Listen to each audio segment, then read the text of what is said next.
ஏமா இதான் ஒத்தரசா வீடுன்னு நினைக்கிறேன். வந்துட்டோம் நம்ம. 5 ரூபா கூட 10 ரூபா கூட வீட்டை சுற்றி சுற்றி வருவா. எப்படி இவ்வளோ பெரிய வீடை கட்டிட்டு வந்தான்னு தெரியல.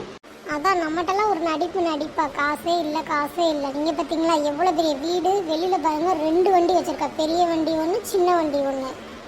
எனக்கு என்னமோ இது மேலெல்லாம் நம்பிக்கையே இல்லை. கண்ணால் பார்த்துட்டோம், இதுக்கு மேலே எப்படி நம்பாமல் இருக்க முடியும்? கண்ணால் எல்லாம் பார்த்தீங்க, இது எல்லாம் அவள் பொருள் தானா?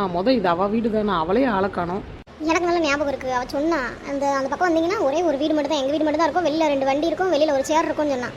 ஆமாடி பாத்தியா சேரு? வெளியில் போடுற சேர் கூட அந்த ராஜா சேர் மாதிரி வச்சிருக்காடி. காசு இல்லாமே வச்சிருக்கா. அப்படி அது எங்கேயாவது பழைய இரும்பு கடையில் வச்சுருப்பாங்களா இருக்கும், போய் தூக்கிட்டு வந்திருப்பா. இவ ஒருத்தி ஏட்டிக்கு போட்டு பேசிக்கிட்டே இருப்பா. அதான் எங்கே நம்ம ஊரில் இந்த மாதிரிலாம் வாங்கி வச்சுருந்தா நம்ம கண்ணு வச்சிருவோம்னு சொல்லிட்டு இங்கே இவ்வளோ தூரம் தள்ளி வந்து வாங்கி வச்சிருக்கா. பார்த்தீங்களா? நீங்கள் தான் அவளை நம்பணும். அவள் காசு போட்டுல இவ்வளோ செலவு பண்ணி இவ்வளோ வீடை கெட்டவே மாட்டா. அவள் 50 பைசா ஊறுகாய் வாங்குறதுக்கே 1000 தடவை யோசிப்பா. ஒருவேளை அவள் மாமி அவளுக்கு கிஃப்ட் கொடுத்துருப்பாங்களோ?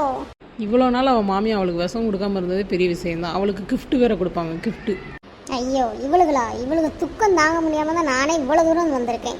இங்கேயே வந்துட்டாளுகம்மா. எப்படி தான் கண்டுபிடிச்சி வர்றாளுகன்னு தெரியல. உத்தரசா, எங்களை பார்த்தாலும் உனக்கு அவ்வளோ சந்தோஷமா இருக்கு போலே. மூஞ்சே பாரு, மூஞ்சை பார்த்தாலே தெரியுது. வாங்க எல்லாரும் வந்து ரொம்ப சந்தோஷமா இருக்கு. உங்களுக்கு பார்த்ததே ரொம்ப நாள் ஆச்சு. உங்களெல்லாம் பார்த்து நானும் நினச்சிக்கிட்டே இருப்பேன் அப்பப்போ, எப்படா உங்களெல்லாம் பார்ப்போம் பேசுவோம் அப்படின்னு.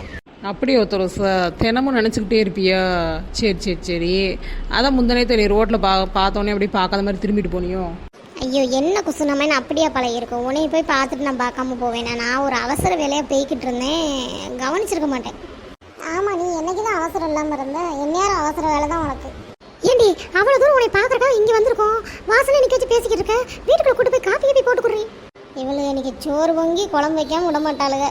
அது ஒன்றும் இல்லை, வீட்டுக்குள்ளே பார்த்தீங்கன்னா கரண்ட் இல்லை, ஒரே வெக்கையாக இருக்கும். அந்த வெளியில் இருந்து இப்படி உட்காருங்க, காத்தோட்டமாக இருக்கும். சரி ஒத்தரசா, கொஞ்சம் தண்ணி மட்டும் கொண்டு வாயா, ரொம்ப தாகமாக இருக்கு.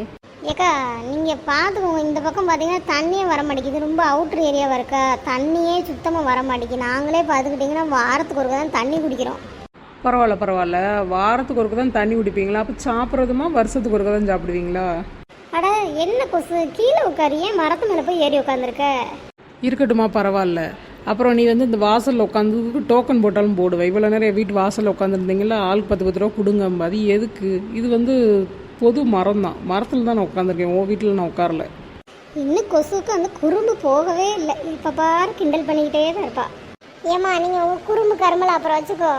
ரொம்ப தண்ணி தாகமாக இருக்குது. பக்கத்து கடையில் ஏதாவது ஜூஸ்னாலும் வாங்கிட்டு வா. வீட்டில் தான் தண்ணி இல்லை, பக்கத்து கடையில் ஜூஸுமா இருக்குது, அது போய் வாங்கிட்டு வா. ஏய் சோப்பி, அதான் நான் சொன்னேன்ல, என்கிட்ட வந்து ஃபோனில் தான் காசு இருக்குது. நாங்களாம் கையிலலாம் காசே வச்சுக்க மாட்டோம் சரியா? ஃபோனில் வந்து கரண்ட் இல்லாதனால சார்ஜர் போட முடியல. பக்கத்து கடைக்கு போனால் ஜிபே தான் பண்ணணும், அதனால் அதுவும் வாங்க முடியாது.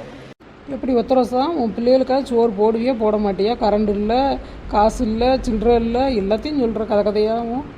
என்ன செய்ய சொல்கிறீங்க? நம்ம ஊர் மாதிரிலாம் எந்த ஊரும் வராது. ஏன்டா அங்கேருந்து இங்கே வந்தோன்னு இப்போ நான் யோசிக்கிறேன். நீ எப்பயுமே யோசிக்க வேண்டாமா, இங்கேயே இரு, அப்போ தான் நம்ம ஊர் நல்லாயிருக்கும். சரி வந்தாச்சு, பார்த்தாச்சு. சரி நீங்கள் எல்லாம் எப்போ கிளம்புறீங்க? நான் இந்த வெளியில் ஒரு சோழியாக வெளியில் போக வேண்டியிருக்கு. நான் தான் சொன்னேன், எல்லார்ட்டையும் படித்து யாராவது கேட்குறாங்களா? அவளே பாவம் பிச்சு எடுக்க போகிற நேரம் நம்ம போய் அவளை டிஸ்டர்ப் பண்ணால் அவள் எப்படி கலெக்ஷன் பண்ணுவா? இங்கே பாரு, நான் ஒரு அளவுக்கு தான் பொறுமையாக இருப்பேன். என் வீட்டுக்கு வந்துக்கிட்டு என்னையவே வந்துக்கிட்டு இருக்கேன். ஒத்தரசா திருத்தம், இது வந்து உன் வீடு இல்லை, இது வந்து கவர்மெண்டோட இடம், கவர்மெண்டோட மரம். ஒத்தரசா, ஏமா இப்படி பண்ணுற? உனக்காக தான் நாங்கள் அங்கேருந்து இவ்வளோ தூரம் வந்திருக்கோம். கரண்ட் இருக்கோ இல்லையோ, ஒரு வாரத்தை உள்ளே வாங்க உட்காருங்கன்னு சொல்லலாம்ல. இந்த வராதன்னு தானே சொன்னேன். அங்கிட்டு போய் விளையாடு போ. டேய் மொட்டை மண்டையா, ஆளை பார்த்து ரொம்ப நாள் ஆச்சு, எங்களெல்லாம் மறந்துட்டியா?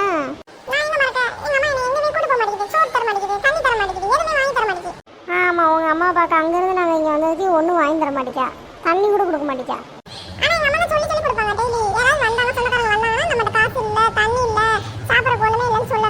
நல்ல ட்ரைனிங் கொடுக்குறீங்க ஒத்தரசா. ஏன் பச்சை பிள்ளைக்கு என்ன தெரியாது, என்னத்தையாவது உளறிக்கிட்டு இருக்கோம். ஆமா, எங்க அம்மா சொன்னாங்க, நீங்க எல்லாரும் கண்ணு வைப்பீங்களா, உங்க கண்ணு எல்லாமே எங்க வீட்டுல வச்சு வீடு 2 பேருன்னு சொன்னாங்க, அதனால இத பத்திலாம் உங்கள்ட்ட பேசக்கூடாதுன்னு சொன்னாங்க. ஏமா ஒத்தரசா, உன்னை பாக்குறதுக்காக நாங்க வரலாமா? என்கிட்ட வாங்கிட்டு போனீங்க கடனை, என்கிட்ட ஒரு 30,000, இவட்ட ஒரு 10,000, அவட்ட ஒரு 50,000, அதை எல்லாத்தையும் கொடுத்துரு.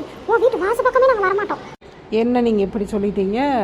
அவள் நம்மகிட்டலாம் 50,000 10,000 இப்படி வாங்கி இந்த வீடை கெட்டியிருக்கா. அவட்ட எப்படி திரும்ப காசு இருக்கும்? ஆமாம், நீங்கள் கொடுத்த 10,000 50,000 வீடு கட்ட முடியுமாங்க? ஒரு நாளைக்கு கொத்தனார் சம்பளமே 1500 கேட்கான். 10 நாளைக்கு சம்பளம் கொடுத்தாலே அந்த ஓடி போயிடும் காசு. இவ்வளோ கொடுத்து 10,000 தான் நான் உட்காந்து வீடு கட்டுறேன்னா.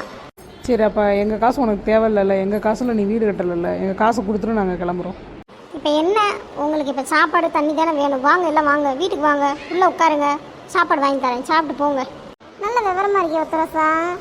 காசு கொடுத்த காசை திருப்பி கேட்டால் வாங்க சாப்பிட்டு போங்கன்னு சொல்கிற பற்றியே. நானே கஷ்டத்தில் இருக்கேன், என்ன செய்ய ஏது செய்யன்னு தெரியல. நாளைக்கு குழம்பு வைக்கிற கூட காசு கிடையாது. டே தம்பி, உங்கள் அம்மா குழம்பு வைக்கிறதுக்கு தான்டா காசு இல்லைன்னு சொன்னால் பிரியாணி செய்கிறதுக்குலாம் காசு இல்லைன்னு சொல்லலை. ஒன்றும் பிரச்சனை இல்லை ஒத்தரசா. நீ காசு கொடுக்குற வரைக்கும் நாங்கள் இங்கேயே தங்கிக்கிறோம். வீடு நல்ல பெரிய வீடாக தான் இருக்குது. அப்பைக்கு வெளியில் போனால் அந்த வண்டி வேறு யூஸ் பண்ணிக்கிறோம். நீ வந்து டெய்லி எங்களுக்கு பிரியாணி, கறி குழம்பு எல்லாம் வகை வகையாக வச்சு கொடு, நாங்கள் சாப்பிட்டுக்கிறோம். ஒன்றா காசு கொடுக்க முடியலன்னா சொல்ல, நாங்கள் சாப்பிட்டு கழிச்சுக்கிறோம். மறந்துருப்பாளுக வரமாட்டாளுக நினச்சி தேடி வந்துட்டாளுக. சரி.